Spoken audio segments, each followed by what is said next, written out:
La Formule 1 est un sport cyclique. On a des périodes de domination entrecoupées de courtes saisons, de batailles intenses et exaltantes. Schumacher et Ferrari dans les années 2000, Vettel et Red Bull dans les années 2010, puis Mercedes avec Lewis Hamilton et enfin, la dernière que l'on a vécue en date, Max Verstappen et ses 4 titres de champion du monde. Et la fin des cycles de domination, on l'explique généralement par un changement de variable externe. Et souvent, c'est tout simplement un changement de réglementation en Formule 1. Et ce changement externe est une aubaine pour les concurrents qui font tout pour en tirer parti. La fin de l'ère Schumacher s'est faite par un changement de règlement sur les pneus en 2005, puis un passage au V8 en 2006. Évidemment, il y a d'autres variables à prendre en compte, mais à l'époque, les écuries chaussées de Michelin avaient un avantage par rapport au Bridgestone. Vettel et Red Bull ont fini leur cycle de domination dès 2014 et le changement de réglementation sur le moteur que Mercedes préparait depuis longtemps et où Renault a loupé le virage hybride. La fin de la domination de Mercedes s'est faite avec le changement de réglementation 2022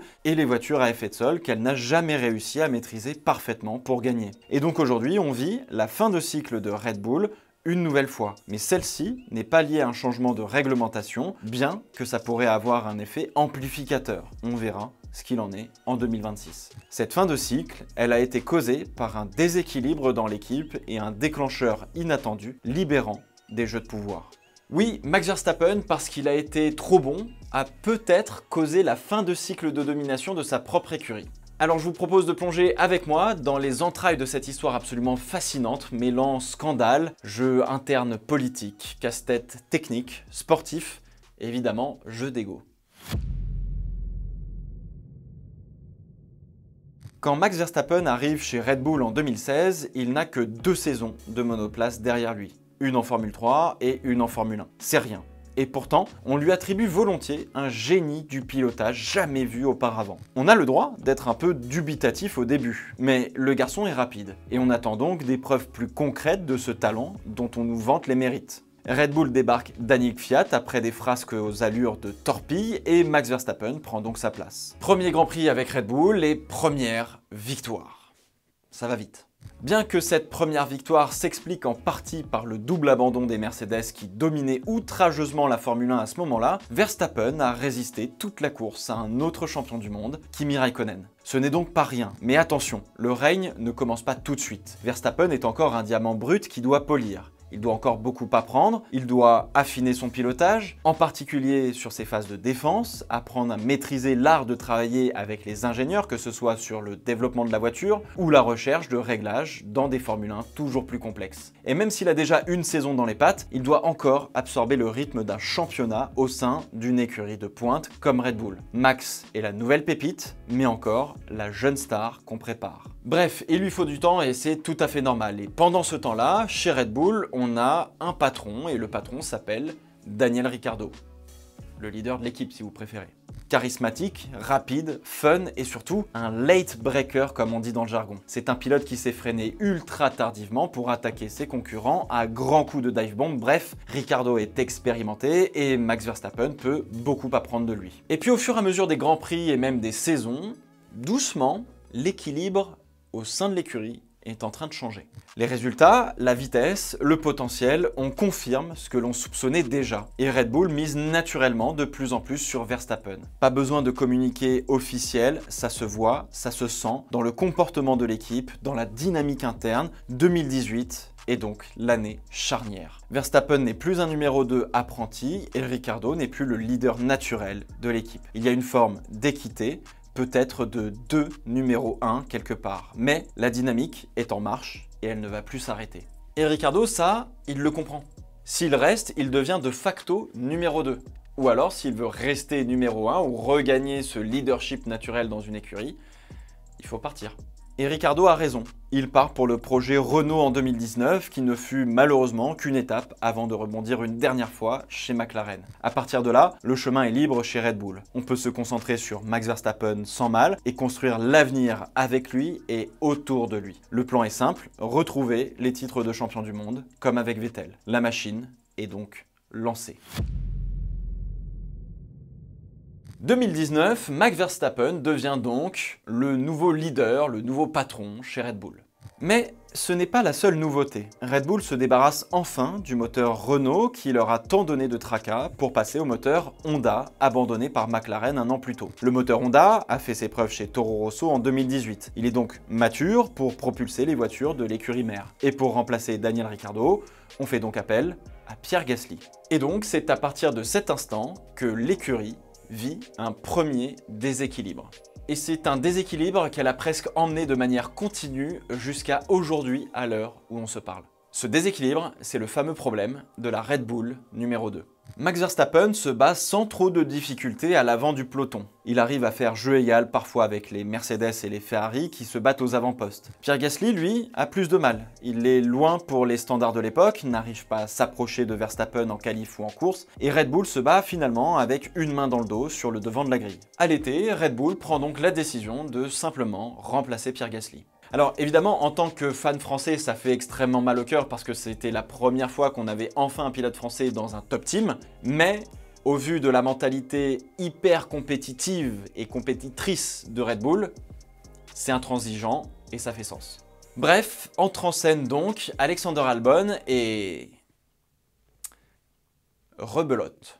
Pendant que Verstappen continue de briller, la deuxième voiture reste encore derrière. Peut-être un petit peu moins, mais ça ne performe pas autant que l'on voudrait. Puis arrive 2020 et le Covid. Albon décroche un podium, mais la saison se passe dans la douleur d'un point de vue sportif. Alors, on n'arrive toujours pas à expliquer concrètement pourquoi Verstappen performe autant et ses coéquipiers galèrent. Est-ce parce que Verstappen a un tel talent qu'il éclipse tout le monde? Est-ce que ce sont ses coéquipiers qui sont à la ramasse? Peut-être un petit peu des deux. Mais surtout, les spectateurs et les observateurs avisés en arrivent à une conclusion, celle que la voiture serait faite pour Verstappen et personne d'autre. Et tout le monde est parti finalement de ce principe-là, moi le premier d'ailleurs, la voiture, elle est seulement faite pour le pilotage de Max Verstappen.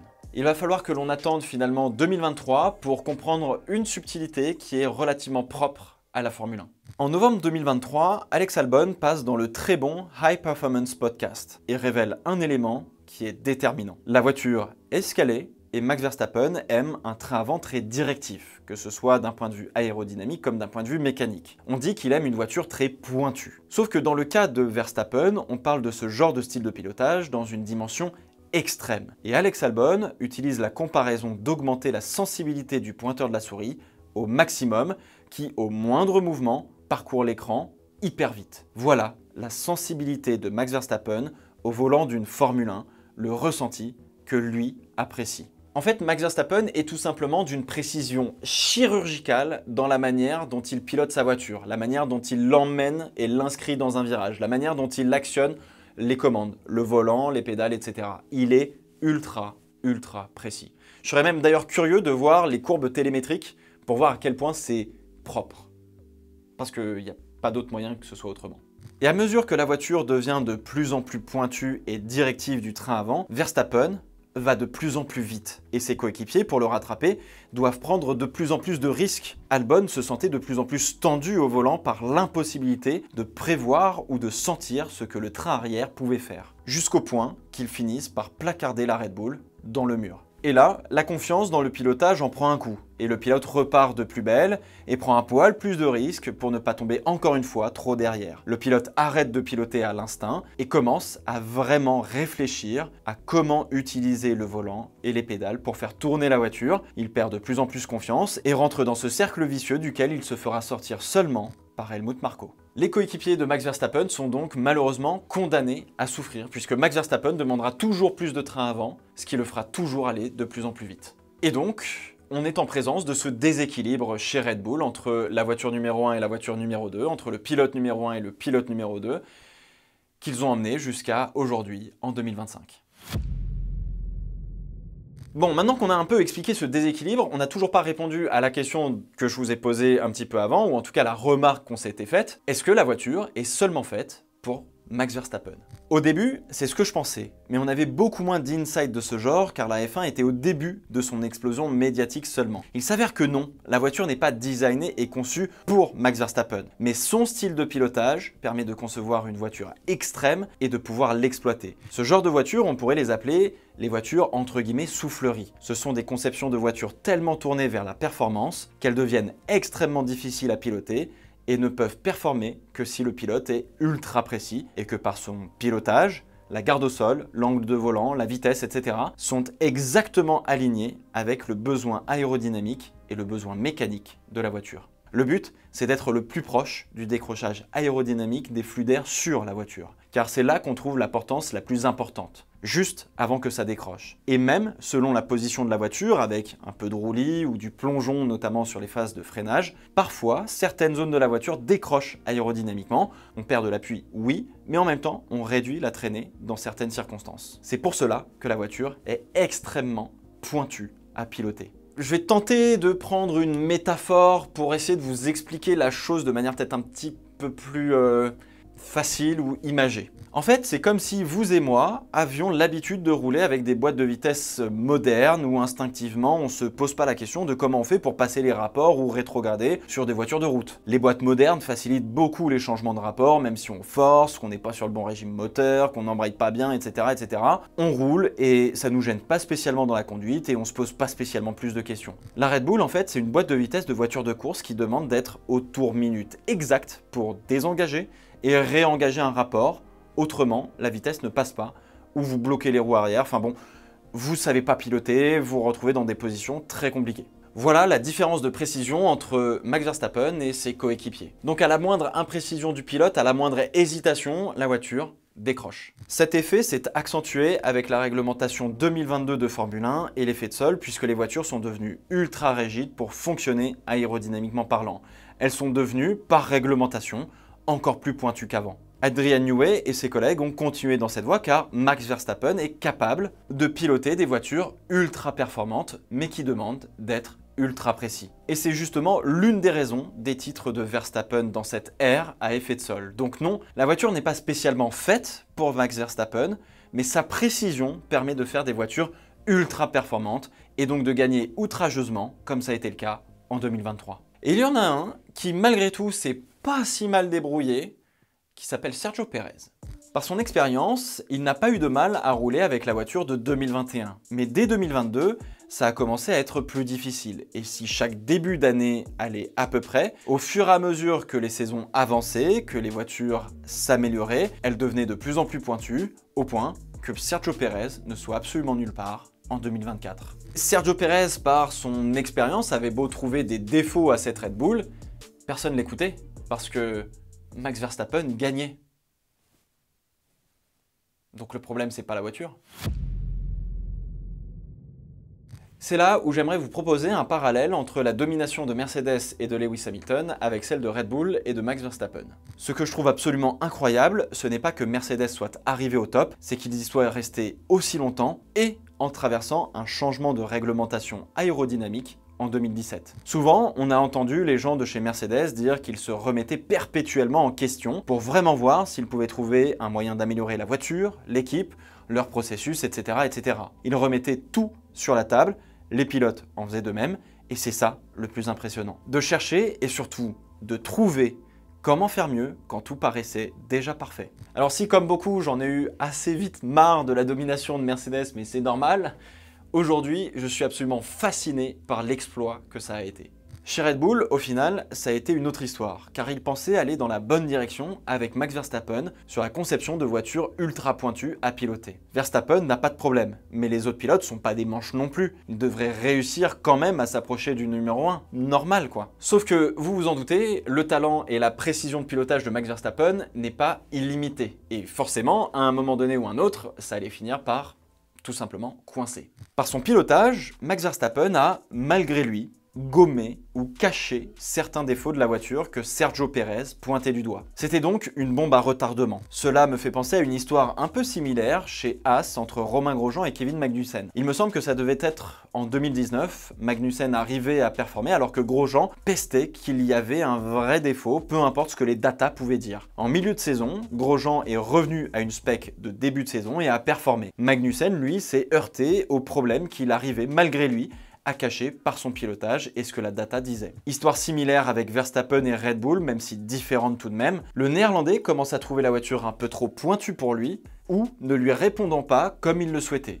Et là, c'est le drame. Alors Max Verstappen arrive malgré tout à tenir le titre pilote et même une bonne grosse partie du titre constructeur, même si Sergio Pérez ne performe pas. Sauf qu'en 2024, Sergio Pérez ne performe pas, mais surtout les McLaren reviennent avec la présence d'Oscar Piastri et de Lando Norris, et du coup ça devient beaucoup plus compliqué. On pensait avoir résolu le problème de la voiture trop pointue à piloter avec Pérez et son arrivée en 2021. À ce moment-là, on a une sorte de confirmation que non, le problème n'est pas la Red Bull numéro 2, mais celui qui est à son volant. Et ça arrangeait très bien Red Bull d'avoir ce genre de confirmation entre guillemets. Ça résolvait le déséquilibre dont je vous parlais en début de vidéo. Car c'est beaucoup plus simple de changer le pilote numéro 2 que de se remettre en question sur le design de la voiture et la manière de la piloter avec notamment un Max Verstappen qui est ultra pointu. Alors, on met la faute sur Sergio Pérez qui n'a pas performé en 2024 pour avoir fait perdre le titre à Red Bull et donc, avec cela, les primes qui l'accompagnaient, y compris les primes des employés. C'est factuellement vrai, mais ça ne racontait pas toute l'histoire et le problème plus profond auquel Red Bull allait devoir se confronter quoi qu'il arrive et potentiellement pour les années à venir. En fait, le déséquilibre n'est jamais parti et tant que Red Bull gagnait, cela ne posait pas directement un problème.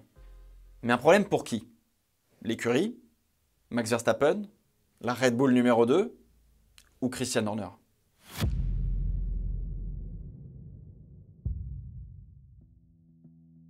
Un homme passionné et amoureux de la Formule 1, que vous avez pu apercevoir de temps en temps à la télé de manière généralement assez discrète, s'éteint. Dietrich Mateschitz est le cofondateur de la marque Red Bull. Si on sort les images d'archives, vous reconnaîtrez le logo Red Bull sur ce qu'étaient alors les Sauber dans les années 90. Red Bull possédait fut un temps plus de 60% de l'écurie helvète. Et suite à un désaccord sur qui mettre dans la voiture, le rêve d'aller encore un cran plus loin titillait l'Autrichien. Et en 2004, Red Bull rachète à Ford l'écurie Jaguar pour 1 livre sterling symbolique et en fait Red Bull Racing. Et tout de suite, Mateschitz nomme Christian Horner à la tête de l'écurie pour bâtir ce qui deviendra l'un des top teams de la Formule 1. Au même moment, il débauche Adrian Newey en quête de renouveau pour prendre la direction technique de l'équipe. Bref, son rêve de posséder sa propre écurie est en marche. Maintenant, il faut pouvoir la faire progresser. Mais la force de Mateschitz, c'est qu'il connaît et comprend le monde de la Formule 1 et ce qu'il faut pour gagner. Donc, il donne les clés de Red Bull Racing à Christian Horner qui va tout gérer. Le sportif, le commercial, le politique, tout. Au fur et à mesure des années, on aurait pu très bien dire que c'était presque Christian Horner Racing, sponsorisé par Red Bull, tellement le Britannique gérait tout. Il s'occupait de signer les deals, verrouiller les sponsors, accepter tous les événements médiatiques pour l'écurie et la Formule 1 qui mettaient Red Bull sur le devant de la scène. Bref, c'est Christian Horner qui tenait la baraque. L'une des seules erreurs de Christian Horner, c'est peut-être de n'avoir jamais pris de part dans l'écurie qu'il dirigeait. Dietrich Mateschitz, lui, s'occupait de le soutenir peu importe ce qu'il se passait pour justifier les coûts d'être en Formule 1 auprès des autres actionnaires de la marque, notamment lors de la saison 2015 où l'écurie n'a pas gagné un seul Grand Prix. Mais comme c'était Mateschitz le boss, il n'y avait pas vraiment de politique à faire dans les choix de l'entreprise en ce qui concernait la F1. C'était finalement un peu son bébé, un peu son rêve de gosse. Et le décès de Mateschitz est le déclencheur de la chute de Christian Horner et même peut-être de Red Bull tel qu'on l'a connu jusqu'à présent. Tant que les résultats tombent, Christian Horner reste relativement intouchable. Il ne rend presque de compte à personne à part au CEO de Red Bull, à l'époque Mateschitz. L'Autrichien n'étant plus de ce monde, c'est Oliver Mintzlaff qui reprend le rôle. Il fait partie de cette nouvelle génération de managers chez Red Bull qui prennent de facto le pouvoir et qui se rendent compte qu'ils n'ont pas du tout la main sur ce qu'il se passe chez Red Bull Racing. Et donc commencent en coulisses des jeux de pouvoir, de politique et d'ego. On a d'un côté la partie autrichienne de Red Bull qui veut reprendre le pouvoir sur la partie F1. Et dedans, vous pouvez compter donc les héritiers de la famille Mateschitz, dont le fils Mark, Helmut Marko, et donc Oliver Mintzlaff. Et de l'autre côté, on a l'actionnaire majoritaire thaïlandais de Red Bull, la famille Yuvidia, qui détient 49% de l'entreprise à travers sa holding et 2% en la personne de Chalerm Yuvidia. Les Thaïlandais soutiennent Christian Horner et comme ils sont majoritaires, le Britannique a donc toujours un allié de poids. Donc tant que Red Bull gagne, il n'y a absolument aucune raison valable de licencier Christian Horner et pour la partie autrichienne de reprendre le pouvoir entre guillemets sur la partie F1. Vous comprenez donc que la vision et les motivations de la partie autrichienne qu'on vient de voir sont différentes de celles de Dietrich Mateschitz qui voyait en Red Bull son bébé et un joyau qu'il a confié notamment à Christian Horner pour pouvoir faire de la Formule 1 tout simplement.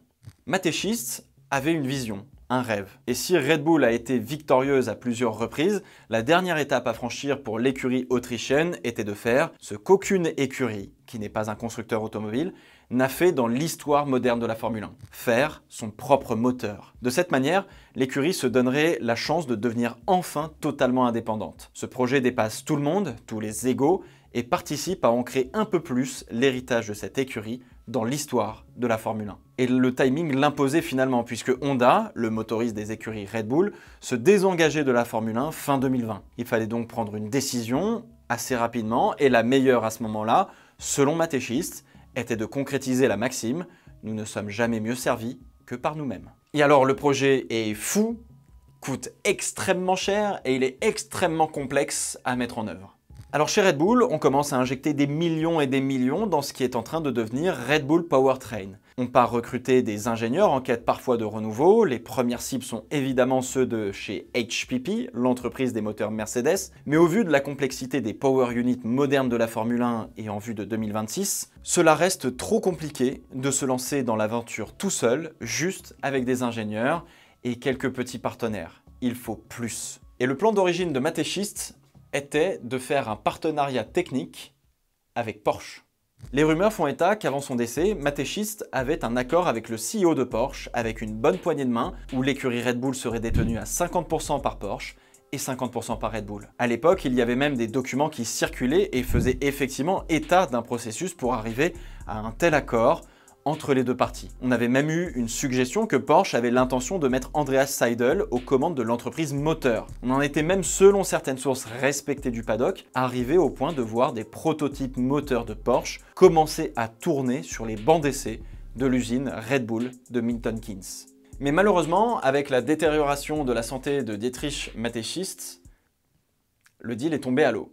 Pour les actionnaires côté autrichien, vendre 50% d'une écurie de Formule 1 qui allait prendre encore plus de valeur, c'est un no-go absolu. Sans compter les dépenses pharaoniques qui avaient été engagées, personne ne voyait le bénéfice que cela apporterait à l'écurie au vu du risque énorme pris. Bref, il fallait un deal plus intéressant sur la table, et donc entre dans la danse Ford, qui est arrivé début 2023, en voyant une opportunité de pouvoir entrer en Formule 1, le grand sport automobile du moment. Ford arrive avec la promesse d'une expertise sur la partie logicielle et hybride, mais aussi sur le moteur à combustion interne. Et la particularité de ce deal, et il montre aussi l'envie de Ford d'être affiché à l'écran et d'être associé à la sphère F1, c'est la tonne d'argent qu'ils apportent en plus dans le deal. Et pour vous dire, Ford avait même pensé à racheter une écurie de Formule 1 pour justement rentrer en catégorie reine, et on est aux alentours de 2022-2023, tu vois, à peu près, dans une échelle. La vision de l'écurie et de son avenir a donc changé avec le décès de Mateschitz, parce que les motivations ne sont pas les mêmes. On a d'un côté, avec la partie autrichienne, l'envie de reprendre le pouvoir, optimiser d'un point de vue financier l'écurie qui devient un véritable actif financier pour Red Bull. Et de l'autre côté, quand on avait Mateschitz, on était beaucoup plus sur une vision romantique, entre guillemets, de ce qu'était Red Bull Racing, à savoir simplement une écurie de Formule 1 pour marquer l'histoire d'un sport, et non pas forcément un actif financier. Puis de toute façon, je vais vous dire, Mateschitz, fortune estimée à 24 milliards de dollars, faire du pognon avec une écurie de F1, c'est un plus, mais c'est pas ça l'objectif. Bref, avec tout ça, Red Bull se retrouve avec une bataille politique interne à gérer, ce qui n'est absolument pas bon pour faire de la Formule 1. C'est peut-être aussi d'ailleurs pour cela que Ferrari n'a pas regagné depuis un sacré bout de temps.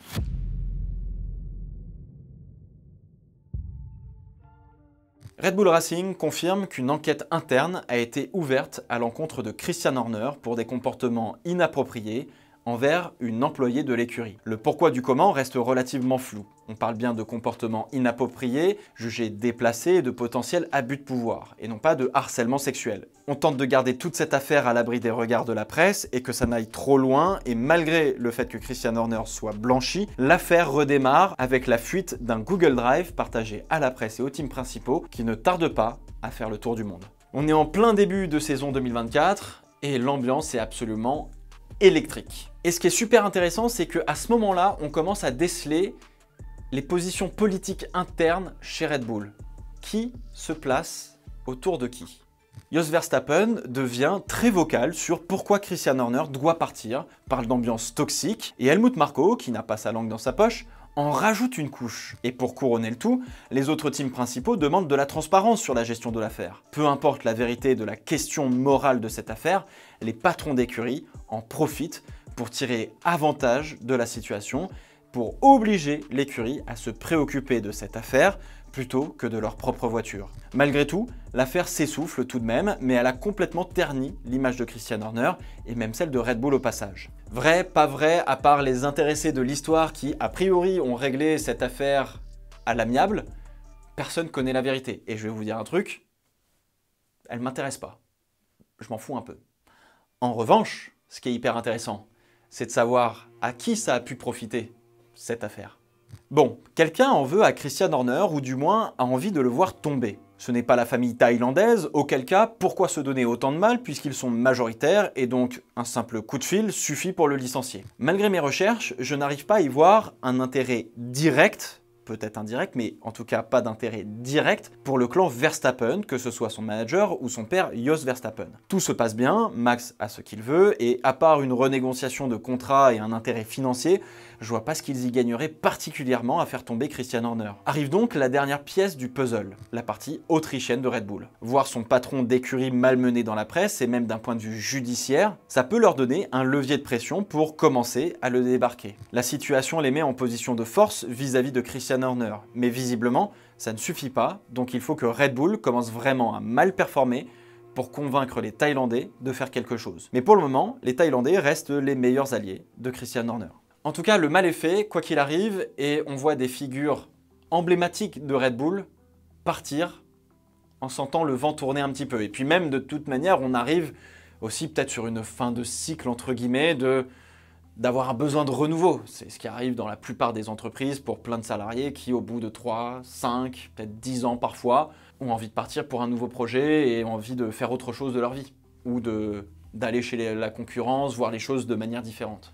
Adrian Newey part et signe chez Aston Martin. Red Bull perd le meilleur aérodynamicien en service en Formule 1. Plus tard dans l'année, c'est Jonathan Whitley, le directeur sportif de l'écurie, qui prend son envol à son tour. Il a toujours été très pointu sur les règlements pour faire face aux autres écuries ou même à la FIA. C'est un talent reconnu en termes de gestion humaine et il a atterri depuis chez Sauber pour le projet Audi. En 2023, avant toute cette affaire, on avait eu Rob Marshall, un ingénieur lui aussi de renom, qui est passé chez les Orange. Non pas que Red Bull n'a pas de brillants ingénieurs pour remplacer ceux qui partent, mais des figures aussi reconnues qui partent à tour de rôle, ça affaiblit une nouvelle fois politiquement la position de Christian Horner. Et c'est là où la bombe à retardement qu'est Max Verstappen va finir par exploser. En 2024, Verstappen arrive quand même à prendre le titre mondial, non sans se ménager, mais Red Bull perd le titre constructeur et l'argent qui va avec. Et en cours de saison, on commence à voir un Verstappen qui se plaint de plus en plus de sa voiture, il se fait amarrer par les Lando Norris et Oscar Piastri, doit pousser un petit peu plus et se heurte enfin aux limites de sa voiture. La voiture devient un petit peu trop pointue à piloter et on se rend compte finalement que Sergio Pérez, et peut-être tous ceux avant lui, avaient vu juste et voulait non pas tirer la couette vers eux, mais pousser l'équipe dans la bonne direction. Aujourd'hui, en 2025, la Red Bull n'est plus la meilleure voiture du plateau. Verstappen ne peut plus se battre pour la victoire à chaque Grand Prix. Le déséquilibre dont on parlait en début de vidéo devient problématique et se matérialise au grand jour une bonne fois pour toutes. Même si, il faut le reconnaître, on a toujours su qu'il y en avait un. On se sépare de Sergio Pérez pour prendre un presque débutant Liam Lawson, pour s'en séparer au bout de 2 Grands Prix et donner sa chance à Yuki Tsunoda qui, malgré 2-3 premiers Grands Prix pas si mauvais, se retrouve, comme tous ceux avant lui, loin de Verstappen et loin du compte. Aujourd'hui, Red Bull est 4e des constructeurs avec une voiture difficile et Verstappen n'est que 3e. Et donc, ce déséquilibre qui était là depuis le début enclenche un nouveau problème, celui du potentiel départ de Max Verstappen. Car si Christian Horner a été affaibli politiquement et médiatiquement, cela a conduit officieusement au départ de d'autres figures de l'écurie. Mais cela donne un levier de négociation pour le clan Verstappen, pour un prochain contrat ou pour tout simplement commencer à aller voir ailleurs. Ajoutez à cela la conjoncture incertaine de 2026, avoir plusieurs options sur la table, notamment pour éviter de couler avec le Titanic, C'est tout de même essentiel, même si on est engagé jusqu'en 2028 du côté Verstappen. L'autre problème de Red Bull, c'est finalement la Formule 1 elle-même et son attention médiatique vis-à-vis de Verstappen qui commence sérieusement à l'agacer. Il ne dit presque plus rien en interview pour éviter d'avoir trop de bruit sur les réseaux sociaux. Il préfère rester chez lui tranquillement et ne pas prendre part aux divers engagements médiatiques facultatifs tout de même, comme l'avant-première du film F1. Il roule de plus en plus avec sa propre équipe en GT3 pour retrouver potentiellement un peu de plaisir et surtout qu'on le laisse tranquille. D'où le fait qu'il utilise un pseudonyme pour rouler au Nürburgring. Et pour couronner le tout, on peut citer aussi le problème inhérent des règles de manœuvre en piste de la Formule 1 et de la FIA qui provoquent plus de controverses que de spectacles. Donc on sait que Max Verstappen a envie de rester chez Red Bull, il l'a toujours dit, même s'il pourrait aller ailleurs. Mais avec le temps, s'est formée donc une autre question. Est-ce que Max Verstappen a véritablement envie de rester en Formule 1 ?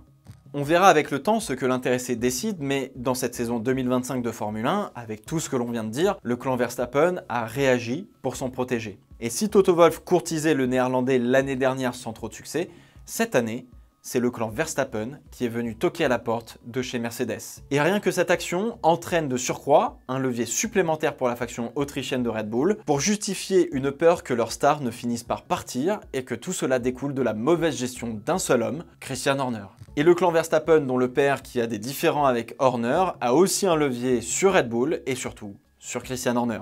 Vous l'avez compris, avec tout ce qui vient de se passer, l'enjeu dans la galaxie Red Bull, c'est de retrouver une unité, une stabilité qu'ils ont perdue depuis le décès du cofondateur Mateschitz.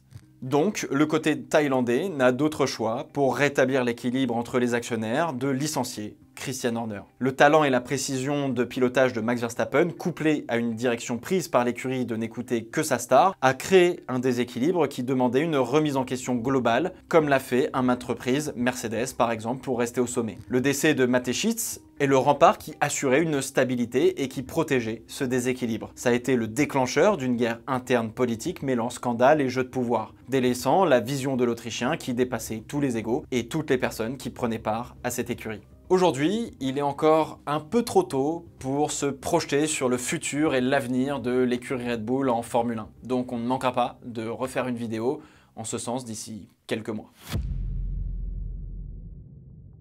Bon alors évidemment, j'allais pas vous laisser comme ça parce qu'il reste deux questions à laquelle il faut qu'on apporte un début de réponse en tout cas.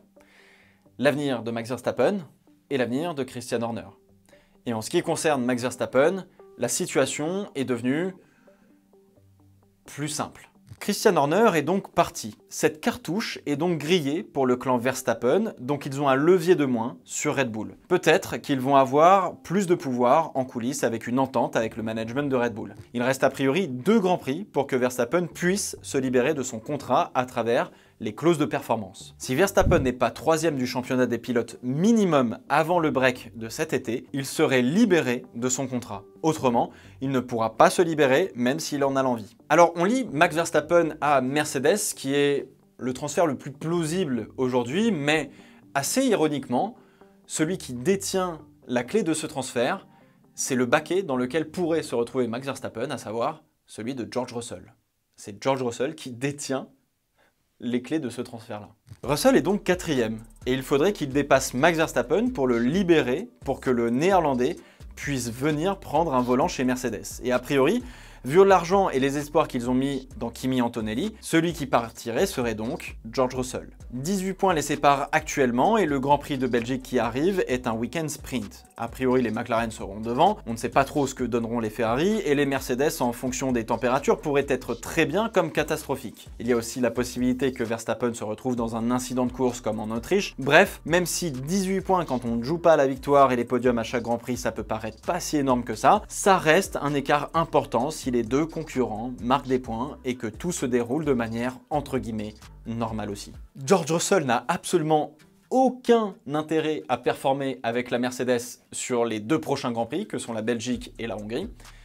Et Max Verstappen a plutôt un intérêt à abandonner ou se retrouver dans un incident de course ou ce genre de choses, pour pouvoir se libérer de son contrat avec Red Bull et pouvoir avoir plusieurs options sur la table en vue de 2026. Quand on va les voir rouler en marche arrière pour savoir celui qui finit derrière l'autre, on risque de beaucoup rigoler, je pense. Alors, ça ferait entre guillemets sens pour Verstappen d'aller chez Mercedes seulement parce que les rumeurs font état que l'écurie allemande est en train de développer le meilleur moteur de la grille pour 2026. Mais personne n'en sait rien tant que les voitures n'ont pas pris la piste. Et donc aller chez Mercedes serait plus une décision qu'un choix éclairé. C'est littéralement faire un acte de foi et placer ses espoirs que le moteur Mercedes et l'écurie sortira grande gagnante en 2026. Mais il n'y a absolument aucune garantie que ce soit le cas. Peut-être que Toto Wolff a convaincu Max Verstappen en Sardaigne puisque leurs jets privés s'y sont rendus. Et certains d'entre vous vont me parler de la possibilité d'aller chez Aston Martin pour Max Verstappen, ce avec quoi j'aurais été plutôt d'accord.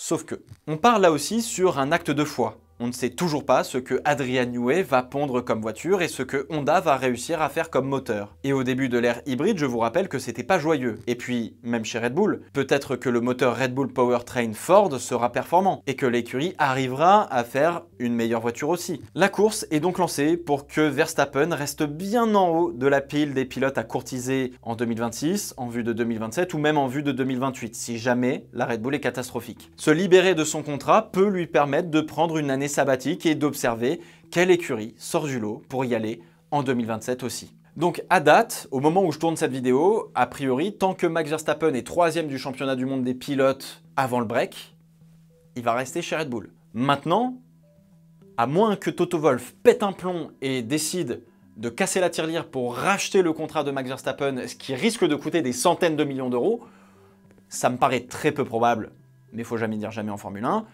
Normalement, Verstappen devrait rester chez Red Bull tant qu'il est 3e au championnat du monde des pilotes.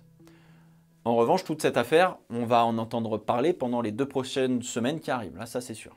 Et donc on a Christian Horner qui, après 20 ans de bons et loyaux services, se retrouve lui au chômage. Ne vous méprenez pas, le licenciement de Christian Horner va coûter des millions de dollars à Red Bull. Après 20 ans à la tête de l'écurie, à faire tous les deals, gérer le sportif, l'humain, les sponsors, il a l'un des plus gros carnets d'adresses de la Formule 1. Alors tout de suite, on pourrait penser à Ferrari, où Fred Vasseur est actuellement en ballottage. Mais là, c'est retrouver les mêmes problèmes auxquels il vient de faire face chez Red Bull ces 2 dernières années. Il se retrouverait à faire encore une fois de la politique interne et ne pas avoir les clés de la boutique pour faire tout ce qu'il veut. Et ça voudrait dire aussi déménager en Italie, avec sa femme, avec ses enfants. Ça paraît extrêmement tiré par les cheveux de le voir accepter de se retrouver dans un rôle si complexe que celui d'être le team principal de la Scuderia. Dans tous les cas, il s'exposerait à n'être qu'un fusible de plus dans cette machine infernale, ce qui n'est pas intéressant quand vous avez connu 20 ans de stabilité et de liberté totale. Alors, à moins d'avoir une envie soudaine de manger des vraies bonnes pâtes carbonara italiennes bien comme il faut,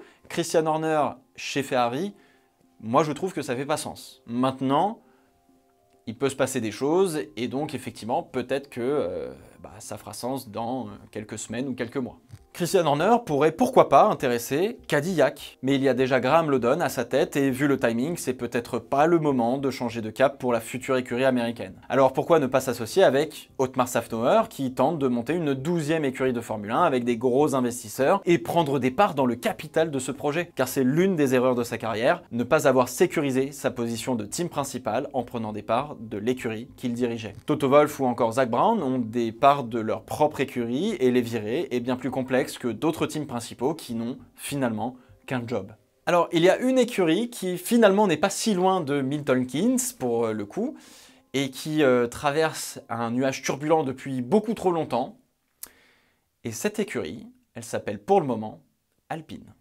Oui, vous ne rêvez pas, c'est probablement la destination la plus plausible aujourd'hui pour Christian Horner au vu de ce qu'il se passe en Formule 1. L'écurie est très britannique avec Enstone. Viry-Châtillon ne sera plus de la partie en 2026. Renault, par l'intermédiaire d'un nouveau CEO, va probablement vouloir se débarrasser du tracas que représente la Formule 1 à gérer. Et ça représenterait l'opportunité de rentrer au capital d'une écurie gérée probablement par des fonds d'investissement. Et il pourrait faire rentrer un nouveau constructeur automobile en Formule 1 qui voudrait bien faire probablement plus du sponsoring et peut-être aider un peu techniquement une écurie tout en réduisant au maximum son risque financier. À travers Enstone, Christian Horner pourrait répliquer ce qu'a fait Toto Wolff avec Mercedes. Détenir des parts, engager un constructeur qui n'a pas besoin de mettre trop la main à la poche et tout gérer lui-même comme il le faisait avec Red Bull. En rebondissant à Enstone, il pourrait aussi attirer des talents, bref, redonner un souffle à cette usine désuète. Alors pour l'instant, on a Steve Nielsen qui va arriver en septembre, je crois, à la tête de l'écurie pour gérer le quotidien que Flavio Briatore n'a pas envie ou ne peut pas gérer puisqu'il a autre chose à faire aussi de sa vie. Mais vous ne méprenez pas, Briatore et Horner, c'est des grands copains. Et peut-être qu'ils se sont dit, ça vaut peut-être le coup de monter un projet ensemble pour créer un futur top team de la Formule 1 et laisser à leur tour leur empreinte, non pas en tant que seul team manager, mais en tant que propriétaire d'écurie. Mais en tout cas, pour le moment, Christian Horner va prendre un peu de recul, souffler et passer un peu de temps avec sa famille.